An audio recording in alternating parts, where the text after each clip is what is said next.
have to be scared by demanding a living wage, by demanding health care for all people as we transition to an economy that is decarbonized, sustainable, and just for every American. It's The Real News. I'm Varna Noor. As former vice president and leading Democratic presidential contender Joe Biden says he seeks a, quote, middle ground climate policy, organizers are demanding candidates back a transformative climate plan. Underscoring the public support for action on climate change, on Monday, 1,500 people rallied in Washington, D.C., organized by the youth-led climate group, the Sunrise Movement. We gonna rise up till it's won. Rise up till it's won. Speakers included Representative Alexandria Ocasio-Cortez. Are we ready to take back our future and take back our lives? Because that is what this fight is all about. Independent Senator and 2020 Democratic presidential candidate Bernie Sanders.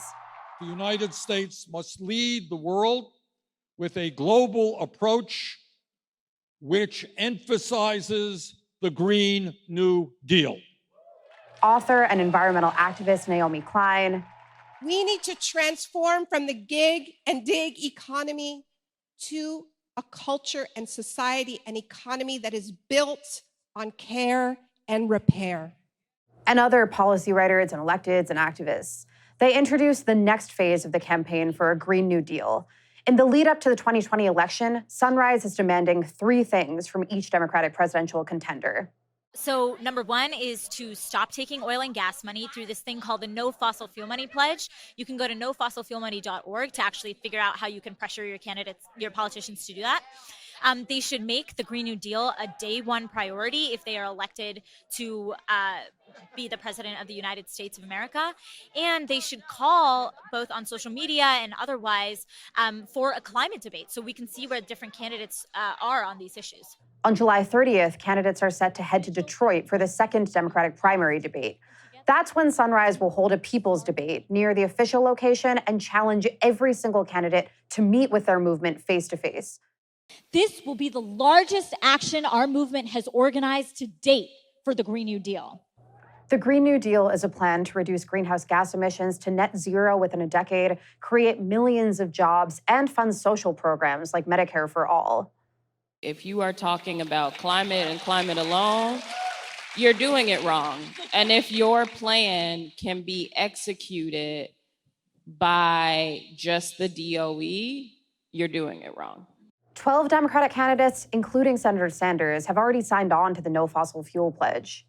But Biden, who Sludge reported has an informal climate advisor who earned $1 million from the liquefied natural gas company Cheniere Energy, isn't one of them.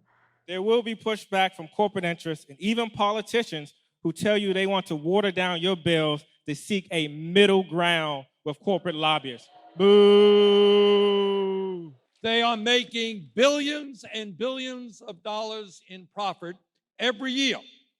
And then they deny what carbon emissions are doing to our planet. The rally held at Howard University was the last in the Sunrise Movement's month-long Road to a Green New Deal tour of 250 town halls across the nation.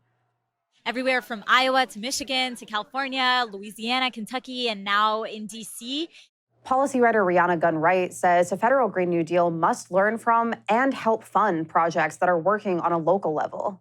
The local level, they're the ones who have been leading on this. So I think actually the question is, how do you support that movement and how do you learn what has worked and how do you scale it up? The event came exactly 6 months after Sunrise and AOC held a protest in House Speaker Nancy Pelosi's office demanding she support the Green New Deal. Since then, the movement has grown exponentially.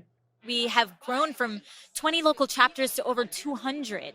We've seen climate being a niche conversation in our nation's politics to becoming the #1 most important issue to Democratic voters going into the 2020 elections. We're seeing 100 co-sponsors in the Senate and House on a Green New Deal resolution. The tide is turning, and now we've got to keep pushing, especially as we get into these presidential debates. And Sunrise says the time to act is now. On May 11th, CO2 emissions exceeded 415 parts per million. That's the highest level on record for the first time in history. If you listen to any of the thousands and thousands of scientists who have been studying this issue and sounding the alarm for the last 40 years, it's clear there is no middle, quote unquote, middle ground when it comes to climate change. Like, having high ambition on this issue will mean life and death for millions of people. But they say they still have hope for the future. Our history may be written, but our future is not. And we have every possibility in the world to change it. For The Real News with Taylor Hebden, I'm Dharna Noor.